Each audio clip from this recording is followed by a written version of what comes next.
Hey, we made it. What's up, everybody? Hope you're doing well. That's Derek Gunn stretching it all out right there. I am Rob Ellis. We are Sports Take, JAKIB Sports YouTube Network. Look at all the crew already in the chat. What's up, Father Sean? What's up, James? What's up, K. Rowley or K. Raleigh, Sween Bull, William, Philly Fly, Tyler? How you guys doing? Thanks for hanging out with us. We do appreciate it each and every day. Smash the like button, friends. Let's go on a tear today if we could. Gunner, what's going on, man? How you doing? Good, man. How you doing today? I'm good. Yeah.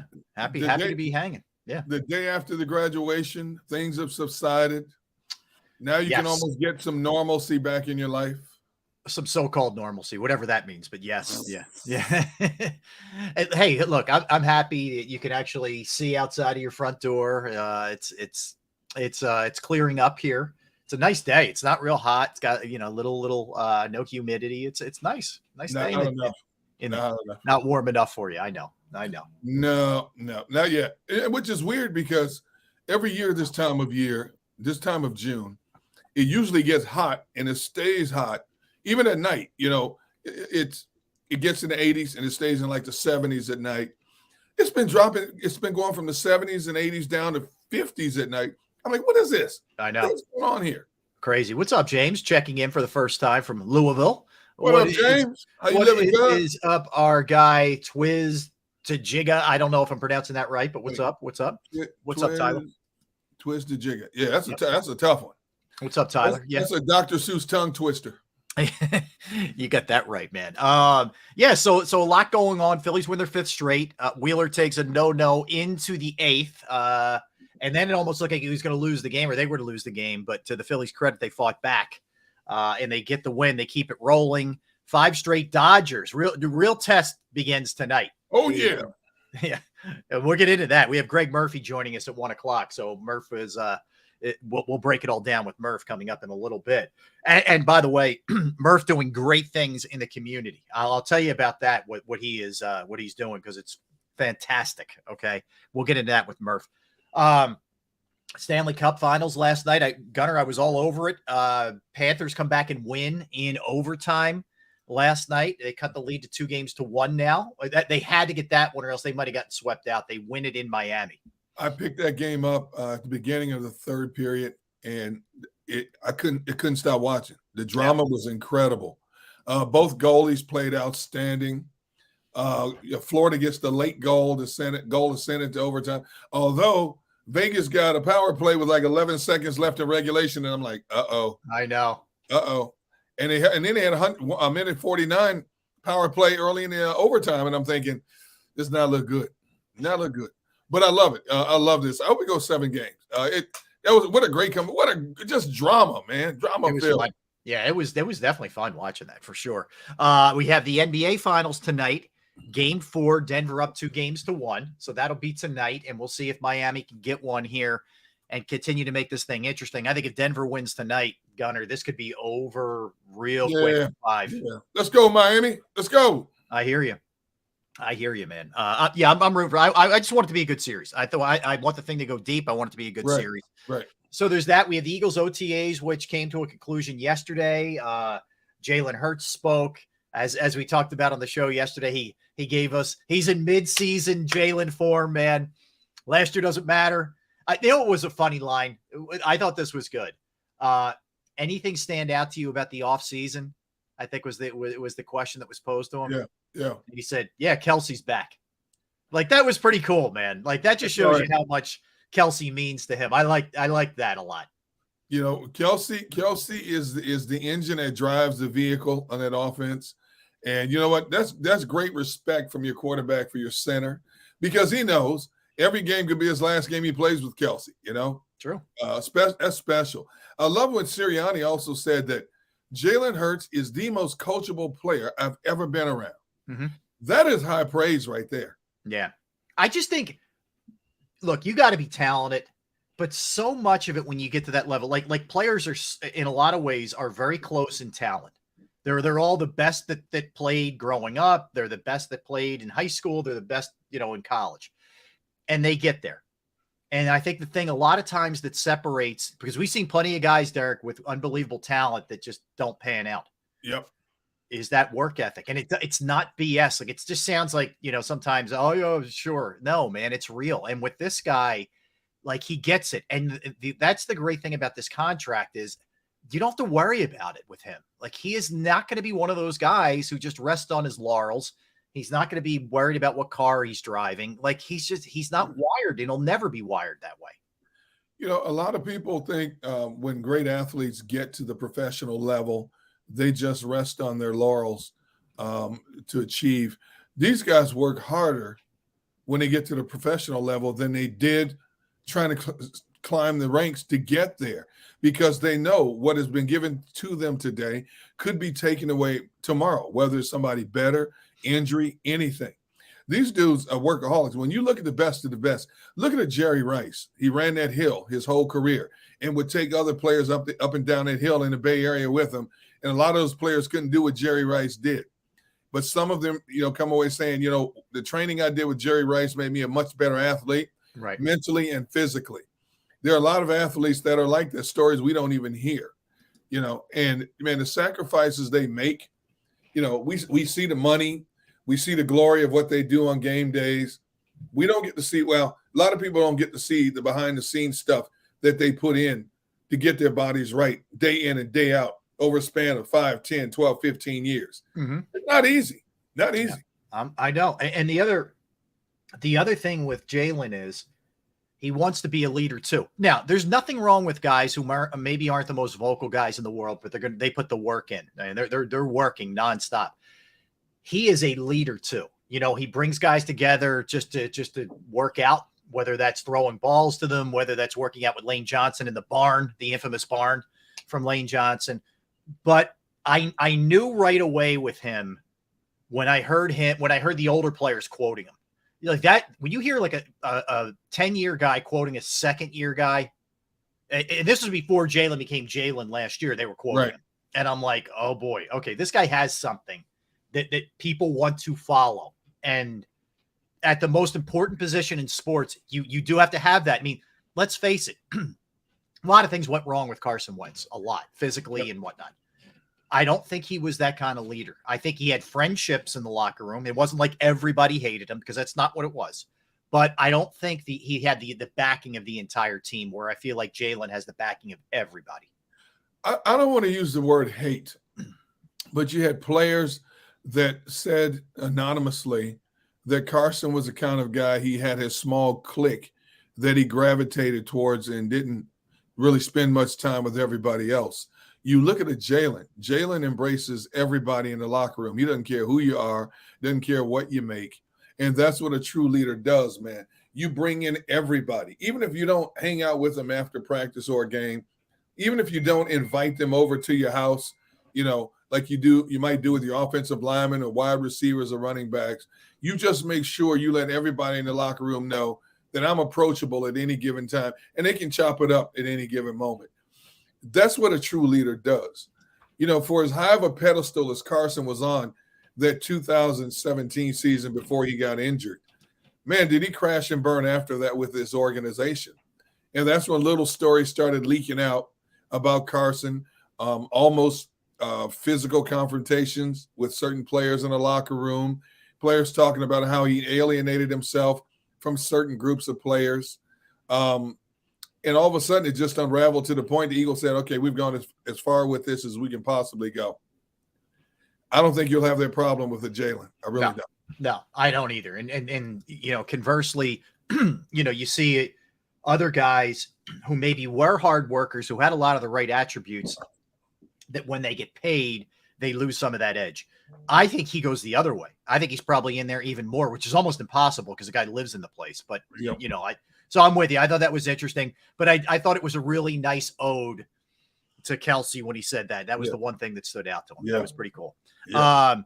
The other thing, Derek, a lot of the observations, again, take this for what it's worth, because it's OTAs. It's not real. No one's hitting. It's you're going through some things, but we saw him flash a little bit last year. Christian Ellis is a name to keep your eye on. He's a guy, he's got really good size for a linebacker. He's 6'3", 231. If you remember, his father, Luther Ellis, played in the league for a Barrett played with him back in the day with Detroit. but he was on the practice squad. You remember how bad special teams were. They figured we got to change things up a little bit last year. They brought him up.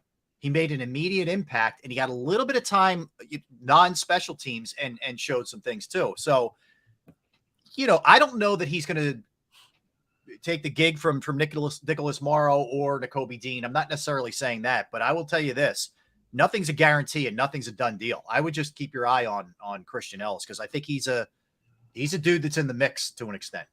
Young guy, 6'3", 230 compared to Morrow being 6 foot 216. We've seen linebackers get smaller and faster in the National Football League. But you're right, Christian Ellis. I don't know how to judge that one, to be honest with you, because outside, even Nakobe Dean, we don't know what he's going to bring to the table. No. We hope he shows that flair that he had at Georgia, but we don't know. We haven't seen a great sample of it yet. The whole linebacking core. I mean, and do we classify Hassan Reddick as a stand-up edge rusher or an outside linebacker? Yep. I don't know. I'm not sure they know right now, Derek. I mean, look, I think they feel good about him, but this isn't, some situation with a totally established guy where there's no question about it. Right. Like there's a couple of positions. I think linebacker, I think safety, with Sidney Brown now in the mix there, that anything could happen. We know about right guard. It sounds like if you're reading the tea leaves with the right guard thing, I think it's Juergens to lose. I do, but that's not a guarantee either. If Steen comes in there and just crushes it, but for sure, I think linebacker is up there. The problem, like Morrow's 6 foot 225. Yep. Like that's almost safety size. And I know Kaiser White was undersized. No, he's 6 foot 216. Yeah, man, that is really light for a linebacker. Yeah. That's light for a college linebacker. Yeah. Can he hold up against the run, especially on outside sweep runs, stretch runs? Can he hold up? I don't know, to be honest. Yeah. I mean, this is his 6th year in the league. The most tackles he's had in the season was last year. He had 116 tackles with the Bears. 83 of those tackles were solo. But having not seen a lot of film of him, how many of those tackles were downfield? How many were the impact tackles at the line of scrimmage? His whole career, he has a grand total of 4 sacks. Tackles for a loss. Let's see here. All right, this is not showing. It's not showing much of anything on tackles for a loss. But the other part is, Derek, if you're teaming him just by comparison, if you're teaming him with Nakobe, 5'11", 231, Nakobe's got a good 10-15 on him, and all we talk about is how small Nakobe is. That's just like it's a small duo if those two are both out there on the field together. See, right now, I'm looking at this ESPN.com depth chart, and that means nothing now. But right now, they're on their depth chart, they have Nicholas Morrow, will side, Nakobe Dean middle, Hassan Reddick strong side. Right. Okay. Yes. Yeah. So 1/3 of their linebacking trio, we have a great sample of what he is to this defense. The other 2/3 of that core, huge question mark. Mm-hmm. Huge question mark. Now, yeah, no question. We know Nakobe Dean can cover. The man can flat out run. Oh yeah, sideline to sideline is not going to be a problem. But can he stuff the run? Can he stand his ground when they're coming right at him and stuff the run, like a TJ Edwards? I don't know, but you got to find out because it's all you got.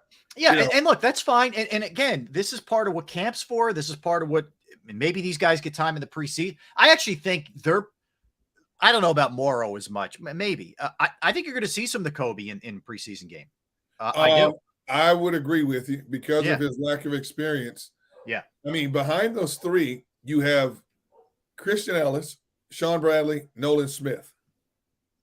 So it doesn't get much deeper or better in terms of proven talent. Yeah, you're young there. You're definitely just young there. You're young across the board.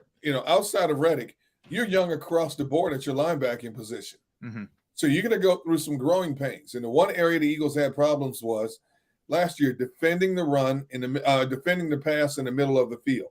Right. How will that inexperience come into play in terms of knowing where you're supposed to be at all times? And obviously better coordinators, better quarterbacks are going to try to expose that. What it is too, Derek, it's also where your guys up front really need to make an impact and, allow these guys to not have to fend off big, gigantic offensive linemen. You know what I mean? Like that's really where Jordan Davis on a run play has got to occupy a couple blockers and allow your linebackers to make plays. And the thing with Jakobi Dean is, and I don't know as much about Morrow. To be frank, I didn't lock in on him during his Bears career that much. I know the guy made plays, a ton of plays at a high level. And I know college is not the NFL, but if you're playing at the highest of levels, which he was 2 years ago, when he was at Georgia, he was the best defensive player on the team. So, the track record's pretty good with this guy. And I, even though they tend to ignore that position sometimes, I think they probably would have brought somebody in by now if they didn't trust him to some degree. I would think, I say yes and no, because we've seen how he do this. We've seen how he bring people in during the OTAs, and then they'll wait and get a better look, a better sample size in training camp. Wait until they go against other teams in scrimmages, and wait until preseason games are played before they add up all the pluses and minuses to make a decision. I don't know if the linebacking core is finalized as we see it right now, to be honest. Yeah. I know from their perspective, they hope it is, so they don't have to make any unnecessary moves. But as we sit here, the commodities are not proven for the most part. Again, Morrow had he's past the century mark in tackles, but what does that even mean? If he was that good of a tackler, I mean, he wasn't really a high-priced individual in Chicago. Why did the Bears let him go? Right.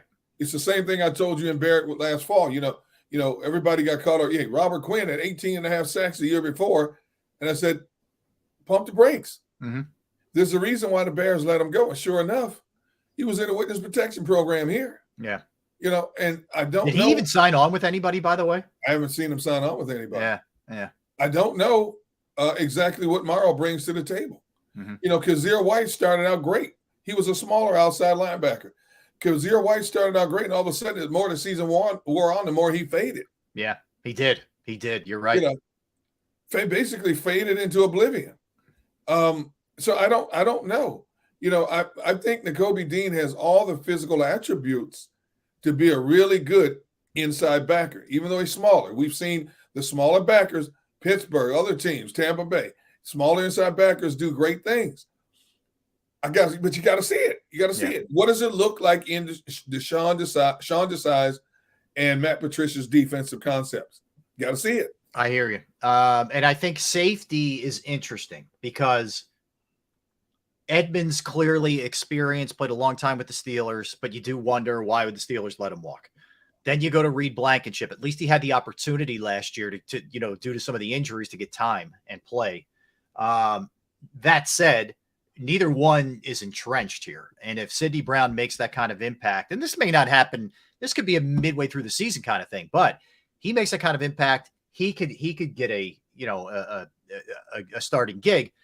You're right, though, Derek, to point out if there's any GM in football who's active literally up until and including the regular season, Tally. So if either one of these positions you can see are lagging behind the other position, if you're saying to yourself, man, the defensive line's killing it, look at what the corners are doing, but safeties and linebacker, man, they got to pick it up. He'll make a move. He is not afraid to make a move, and they have tons of picks next year, so he's got surplus to be dealing out of. I guarantee you, Howie, right now, even as we speak, is sitting behind closed doors, looking at his roster, listening to the waiver wires, watching the waiver wires, engaged in phone calls in terms of possibilities, anything they can do to make this roster better than what it is. He's already doing it now and will continue to do it through training camp. That's Howie. I always joke with Howie, man, do you even sleep or do you just plug in a wall socket and recharge? Yeah. Is nonstop with him. And I understand that he's committed to this team being the best it can possibly be each and every season. over the last few years, they have put themselves in great positions to draft a better quality of player, to keep this machine rolling, as well as getting younger. You look at, they had 2 first-round picks this year. They're going to have a multitude of picks next year. They're in a great position again, because I don't think in any way, shape, or form Howie will use all of those picks to draft next year. I think he will try to package some of those picks to move up, whether it's just the second or third rounds. I think he will use some of those picks to try to move up to get a better spot to get a player that they have high on their board. They may still be on the board, which could be shocking, which always happens. There's always players left on the board when teams put their boards together. They visualize a player going at a certain spot, and players drop, plain and simple. Nakobe Dean, prime example. Nolan Smith. They did. Smith. Derek, I don't think they intended to use their 30th. What were they? 30, weren't they? They didn't intend to use that 30th pick this year. I really believe that. He probably was going to trade down into the second round or try and get some of those, middle ground picks that they didn't have. But all of a sudden, you see some guy that talented dropping, plans change. Just the way it is. So, and the thing is, the way the defensive front, the cornerbacks, and at least one of the safeties is structured now, you have a bubble around your linebacking core that can help cover a lot of the deficiencies that you might have at linebacker, whatever they may be. And, of course, moving Avonte Maddox to the slot is a tremendous help as well. Yep. It's going to be a lot of times they play 5 DBs. You might see, 5-man front, 2 linebackers, and I can see Avonte Maddox playing like a hybrid linebacking role as well as playing a slot corner role, depending on what Sean Desai and Matt Patricia decide to call a certain day. How many times they want to blitz. Now, Sean Desai has already said he does not have a high blitzing defense, which is not what a lot of fans want to hear. But if it's an effective defense, I think people will get over that real quick. Yeah, I agree. I just think we also have to just let it play out a little bit. Let's see what it looks like with what Desai wants to do, how different maybe this is from what they did last year. And I see Brian Lippincott bring this up. I don't know. Here's the thing, Brian. You better hope you're not picking high enough to get Jeremiah Trotter Jr. next year if you're the Eagles. That means you had a pretty bad year because that kid's going real high. I think he may be the number 1 linebacker coming out. So we'll see. I know there's some talk about trying to get Patrick Queen from some folks in the chat. And I hear you with that. I know it hasn't worked out particularly well there in Baltimore. I don't know how much of that is systematic or how much of that is him, quite frankly. So I think that's an option. Like all this stuff's on the table for sure with this team. And how he's open to this stuff. We know that he's an aggressive GM. If anybody can pull it off, make it work financially, it's Howie Roseman. No matter, look at how much they were up against the cap last year, and they brought in these veterans. They brought in Ndamukong Suh. They brought in Linval Joseph. You didn't think they could make these moves. Now, these guys came in here at a decent veteran rate, which really helped. They were one-year wonders in terms of Ndamukong Suh said, I want to get one more ring for one of my other sons. So I have 2 rings for my 2 sons. Okay, it didn't work out. Came close, but didn't work out. Who knows? He could be back here again this year. I agree with you. You never know. Yeah, I agree with you 100%. And I think one of the things that makes this season so fascinating is we know they're a good team. We know there's a lot of pieces in place from last year that helped get this team to a Super Bowl that won 14 games. That rolled through, quite frankly, a lot of the regular season. But there's enough unknowns going into the year at certain positions. Guys who were either here last year didn't get a chance, guys who were rookies who may be able to step in and play, and a new coordinator on both sides of the ball that really makes this kind of an unknown in some ways, and they're in a very competitive division. We did this a couple weeks back, Derek. We ranked the divisions, right? And if you look at the NFC East, I'm trying to remember where I think I had it second and you might have had it third, right? I think you went AFC East, AFC North, and then NFC East, right? Correct me if I'm wrong. Is that the order you went, I think? I'm I'm trying to remember. I think that's what you went. I think I In went terms of- AFC East, NFC East, and then AFC North. But I think you had the North just ahead of the NFC East, I think. I believe I did. Yeah, but regardless, I think all three of those divisions are really close. I do And too. there's a real extreme because you go from that to like what the NFC South is. Yep. There's a big drop off, man. And as I look as I sit here now, if I had to say which one is the toughest now, I still have to say it's the AFC East right now. I would agree with you. Yeah, yeah. I would have to go AFC East. A lot of the AFC East is contingent on Tua's health and how much New England's offense bounces back. It's a big part of this. Like, I think the Jets with Rodgers are dangerous now, really dangerous. And, the Bills, even though they come up a little bit short, are still really good. But I mean, look, you're not – that North, man, the AFC North, Baltimore, Cincinnati, Cleveland, Pittsburgh, if Deshaun Watson – it gets back to Deshaun Watson form and Kenny Pickett's legit, we could be talking about them as the best division. Would you put the AFC North ahead of the AFC West?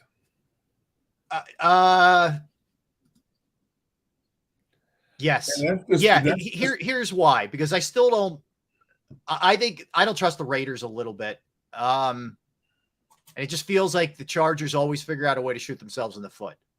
So I would say, yeah, but AFC West is nothing to sneeze at. Okay, so I would say right now as we know it, the Raiders in the West and the Browns in the North are the two bottom dwellers in those divisions. Would you agree with that? Yes. Yes. Then it comes down to which team do you think is better, the Raiders or the Browns? I think the Browns. I do. I think the Browns. I don't disagree. I just think last year was chaos for them. And it was a losing proposition no matter what. Look, they made the decision to go after Watson, whatever, but there were too many after effects, and him missing 11 games, and there was just a lot that went on. I think Stefanski's a good coach, and I think he's on a hot seat, but I think he's a good coach. I don't know what Josh McDaniels is as a head coach. I know he's a good offensive coordinator, but I don't know that he's a good head coach in Vegas. I don't know that. I like Stefanski better than I like Josh McDaniels. Do you? That way. Yeah, I do. I don't disagree with you. Don't disagree with you. But can Stefanski bring it all together? Deshaun Watson will now have a full season in Stefanski's offense. Looking at who his weapons are, we talked about this. Okay, Nick Chubb, one of the premier backs. Amari Cooper, Elijah Moore, Donovan Peoples-Jones, Marquise Goodwin, Cedric Tillman, and tight end David Njoku. That's not a bad collection. That's pretty good. All right. Then we go to the Raiders. Depending on the status of Jimmy Garoppolo's foot injury, Josh Jacobs, who is a rushing champion this year. And he's on a tag. He's in a tag year. He may be a free agent. Yes. He's going to want to play well.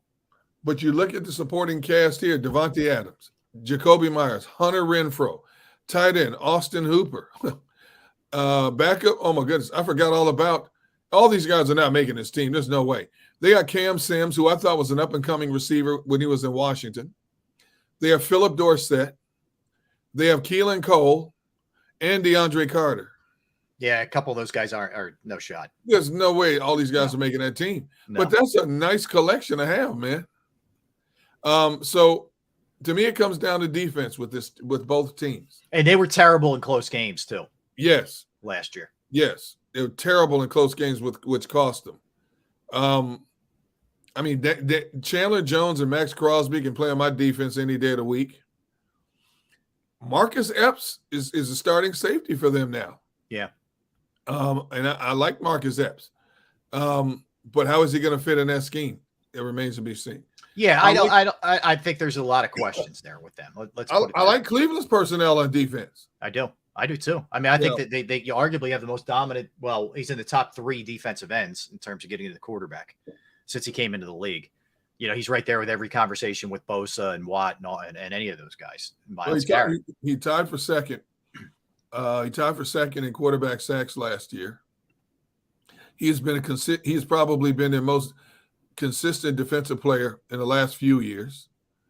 I mean, their defense, man. I mean, Myles Garrett, Dalvin Tomlinson, Zadarius Smith, they just picked up. If his back injury holds up, Denzel Ward, Grant Delpit, Greg Newsome II. Rodney McLeod is Rodney McLeod's a backup on that defense. I know. Yeah. I don't know. It's tough, man. It's really tough when you stack it up. Now you say obviously the AFC West has the edge because you have Kansas City at the top of the hill. Yep. But in terms of just overall toughness in division, we know the AFC North is always considered more of a black and blue division. The AFC West is more of an air show type division. Mm-hmm. So I've got to lean towards the AFC North when we stack up everything.